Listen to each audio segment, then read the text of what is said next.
Let's take a look at this week's finds.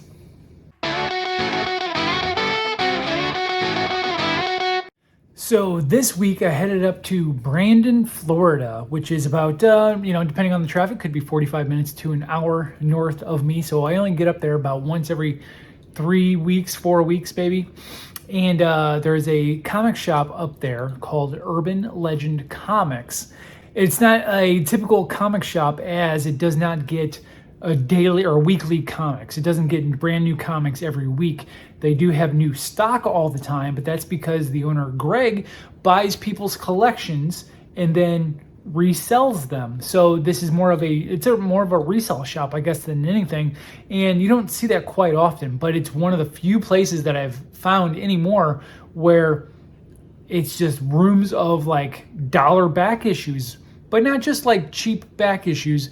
He sells a lot of really good prime stuff that I've gotten there in the past and got it for a very reasonable price. So I went hunting today, went up to that shop, and it's one of those days where it's like, I don't know what I'm hunting for until I see it.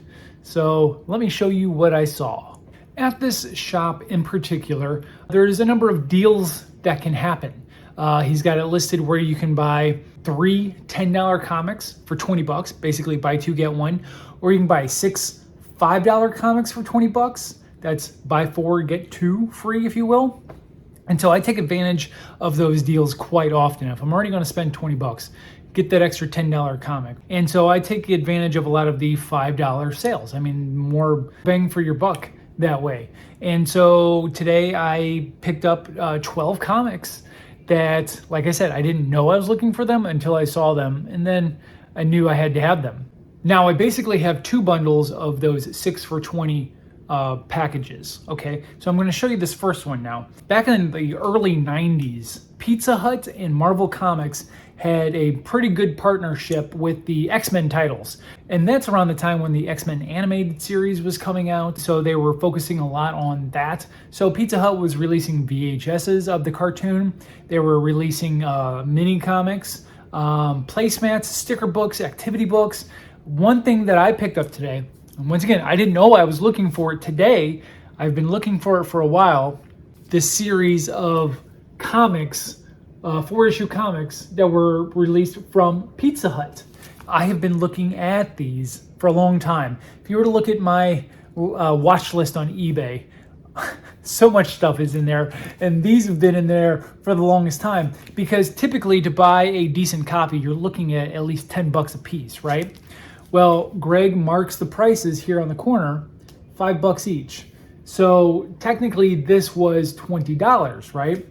Meaning that I got 2 others for basically free, which I'll show you here in a minute. But $5 a piece, you usually cannot find them as a complete set at all, let alone a decent price for the individual books. So at $5, I was not going to pass these up.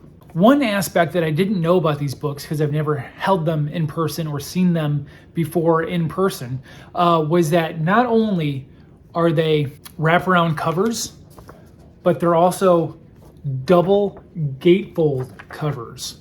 Look at this, all 4 issues. Look at this artwork all the way around. That's crazy. All 4 issues are like that, and then basically the covers detach and they can form a giant poster. So there's a lot going on with these comics, and it's difficult to find. That's why they're kind of high priced now, because it's difficult to find them in really fine shape and in complete form. And this was not, that was not a cheap printing aspect back in the early 90s. And these books were $1.50 at the time, which was, I think, just above average. I think most of them were like $1.25 maybe, but obviously you were getting your money's worth for this $1.50 comic book. Now granted, yes, I did pay technically $5 for the book, but I also got 2 other books with it for free. Now if you divvy up the math between 6 books inside $20, it comes out to $3.33 a book. Now if this book isn't even worth $5, it's at least worth $3.33. I guarantee you that. Now, as I've said before, I can be a sucker for gimmicks. The 90s into the early 2000s were rife with gimmicky books, and they still happen today.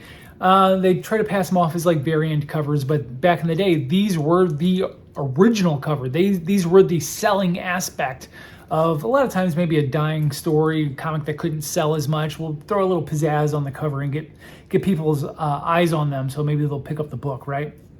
So today we are looking at Mighty Thor number 25. Look at that gold foil, nice Thor by John Romita Jr. I don't even have to look at the name. Yeah, it's down there. J.R. down there. You could just tell by his artwork. He's a very defined artwork.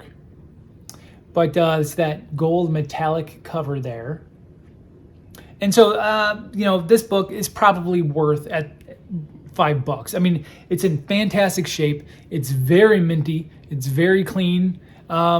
So back in the day, the cover price of this was $4.99. So I'd say over the past 10, 15, 20 years, whatever it's been, this book has gained $1. So I definitely probably broke even on this one. My other gimmicky book is one that actually came out in a couple different gimmicks. Same gimmick, different cover.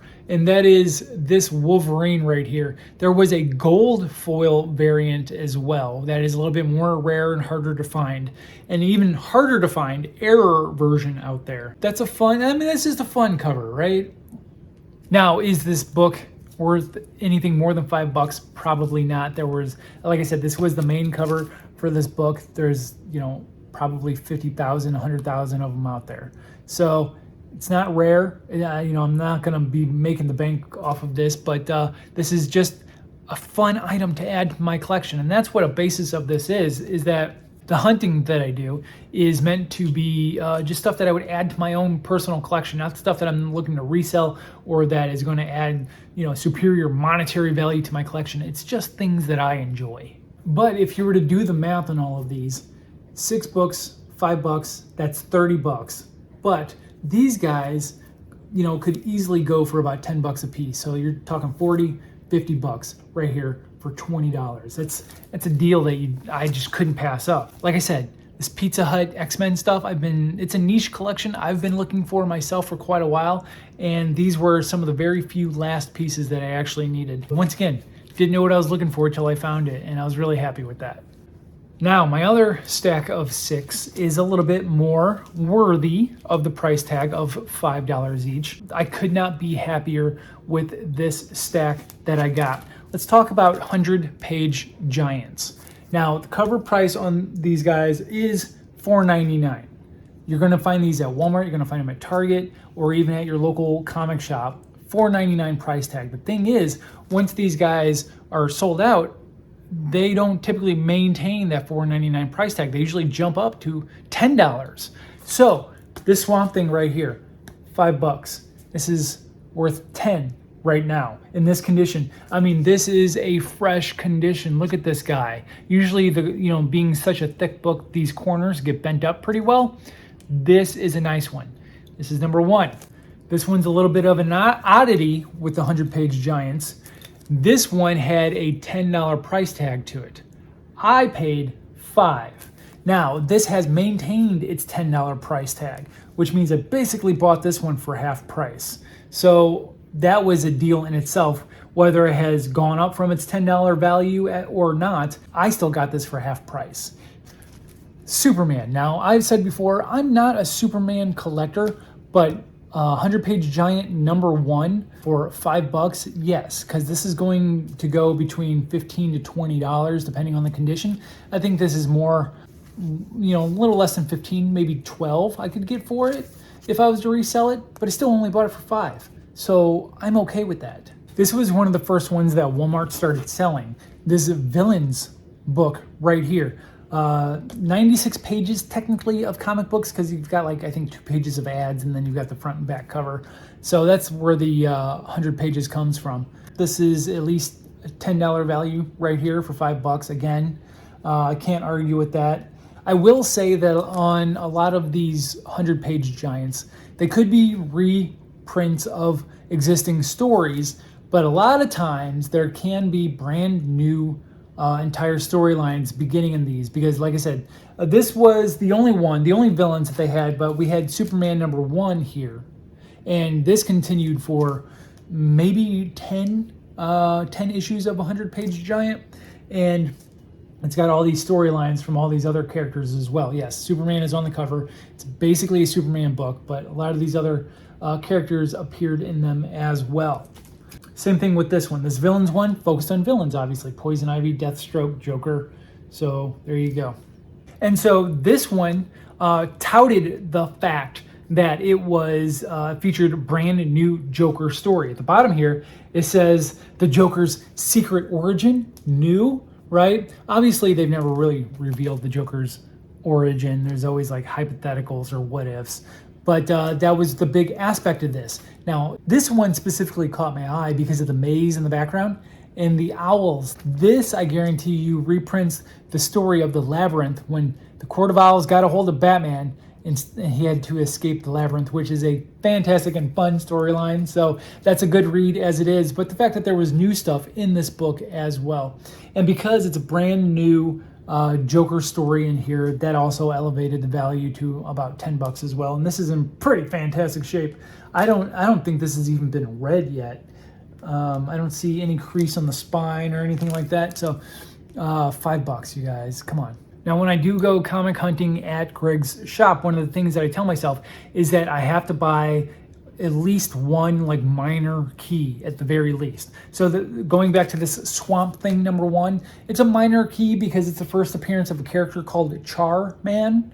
I'm not a Swamp Thing fan necessarily, but it's a minor key to add to my collection. So that was the very least of what I could do with that. Following that up was one that I technically already have, but for $5, I couldn't pass it up.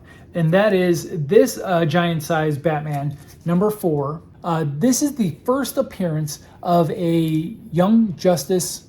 Is it Young Justice or Teen Titans character? I think it's Young Justice character, Ginny Hex. She's the great-great-great-granddaughter of Jonah Hex. And I love Jonah Hex. And so they were really kind of pushing Ginny Hex for quite a while to kind of update and gender swap a famous, well-known Western character to make it more hip, if you will. And it worked in a way. This book by itself at one point in time was like $40 right now in this condition. In a absolute mint condition, this could go for like $25, but I could probably get 20 for this. And this one is one that I do plan on reselling because, like I said, I already own one, but bought it $5. As I mentioned before, these are all $5, but 6 of them, they all come out to $3.33 a piece. You can't tell me that's not a deal regardless, because quite literally, you paid less than cover price for any of these. So those were my finds for the day. Really happy with the outcome of this. If you guys got any questions, feel free to hit me up. And until then, I guess I will talk to you guys next time I go grabbing some new comics. Bye.